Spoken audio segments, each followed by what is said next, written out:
I have a few quick ones on UNRWA. I'll be quick.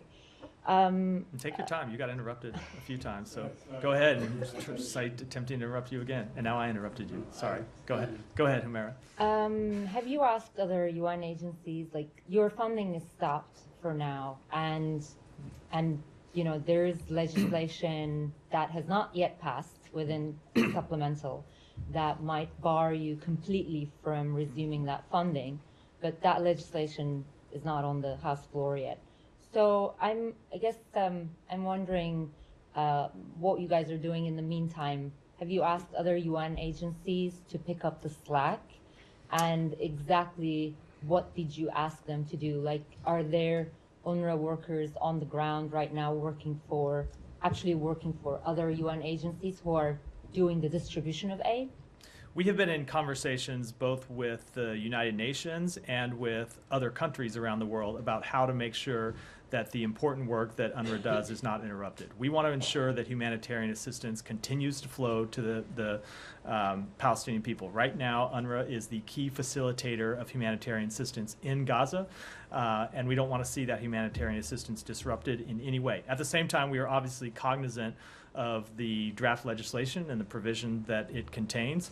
It's not law, as you said, but we have to plan for all possibilities, including the possibility that it becomes law. So we're looking at all the options that may be available to us, but I don't want to discuss that in detail. It's internal planning that continues to go on inside the government. Final thing is there is reporting in Dept which says that you have actually asked other UN relief agencies to pick up the slack, but Secretary General Antonio Guterres have urged the heads of those agencies to basically rebuff your plea. I mean, I'm not going to confirm that report at all.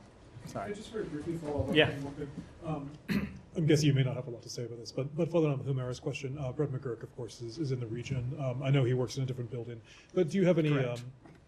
But do you have anything you could say more generally about what he's about the tone of what he's doing? No, I will leave it to the White House to speak in detail to Brett's work and what he's trying to accomplish on the trip. But I think, look, you have seen from the administration broadly what our goals are with respect to the conflict right now. Our immediate goal is to try to achieve a deal that brings about a ceasefire in the fighting, a temporary ceasefire in the fighting, allows us to get hostages out and allows us to get humanitarian assistance in, and kind of would help with some of the bottlenecks that have begun to pop up inside Gaza that are preventing humanitarian assistance actually getting out to the people that need it, because there's fighting on the ground and looting and other obstacles. So we are trying to achieve all those things, and that, of course, is Brett McGurk, it's the Secretary, it's the President himself that are focused on that issue.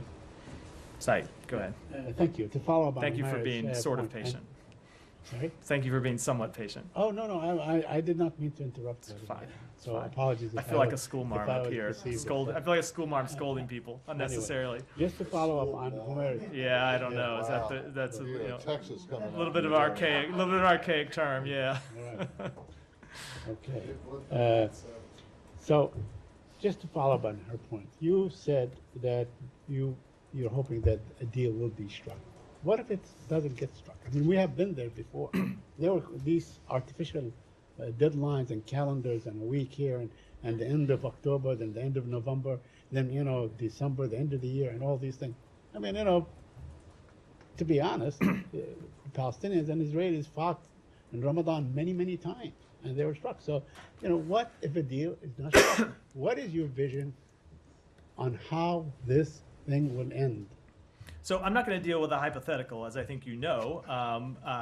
I will tell you, though, I think it's a fair question about where we want to see this conflict go. In the short term, we want to see, as I said in response to several other questions, a temporary ceasefire that allows us to get the hostages out, bring more humanitarian assistance in. But we have also been very clear, and if you've looked at the Secretary's many public comments on this, he's been not just clear but quite detailed in what we want to see in the long term. And what we want to see in the long term is a durable agreement that brings about peace and security for both Israel and Palestinians through the establishment of an independent Palestinian state with real security guarantees for Israel further integrated into the region. That is our long-term vision, and that is what the Secretary has been focused on through his diplomatic engagements in the region, and it is what we will continue to pursue. Now, the first step in that is getting an agreement to get the hostages out while we work on this longer-term plan for the region.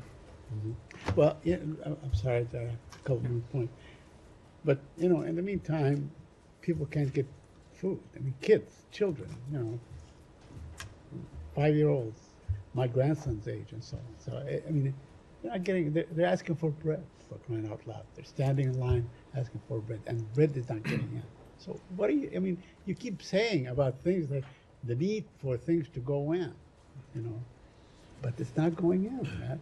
So the humanitarian situation in Gaza continues to be extremely difficult, dire for many people, which is why we continue to focus all of the efforts of the United States to improve that situation. When it comes to bread, the United States has funded flour that would feed 1.5 Palestinians for 5 months. No. A lot more than 1.5. 1.5 million Palestinians for 5 months. If it was only 1.5 Palestinians, Fair. that Obviously, would, I that would misspeak. be, 1.5 million Palestinians for 5 months. We have worked to not just fund humanitarian assistance, but get it into Gaza and continue to stay engaged on that every day, not just on the big picture issues, but on very minor logistical issues that have a big impact, things that seem minor but that have a big impact in getting it. Is enough food and water and other humanitarian assistance getting in? Absolutely not, which is why we continue to stay engaged to improve the situation every day.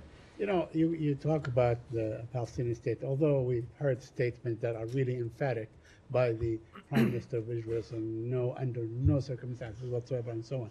I just want to read you what a member of his cabinet, from the Likud, as a matter of fact, May Golan of the Likud, during a Knesset hearing about the motion to expel MK Ofer Kassir, she said, quote, "I am personally proud of the ruins of Gaza, and that every baby, even 80 years from now, will tell their grandchildren what the Jews did," unquote.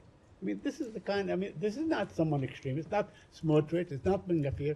This is in Prime Minister Benjamin Netanyahu's party. Saeed, I would encourage you to take a close look at the comments the Secretary made in Tel Aviv at a press conference 2 weeks ago, where he talked specifically about the effects of dehumanizing language and why it's important that no one on either side of this conflict dehumanize anyone else. That will continue to be our position. It will continue to be what we pursue, because as the Secretary has spoken, we care about the lives not just of Israelis, but of Palestinians, Palestinian men and women and children, and we grieve for all of those who have been killed, all of those who have been injured, and it's what animates our work to try to bring a durable end to this conflict. Is that good for Congressman Ogles as well?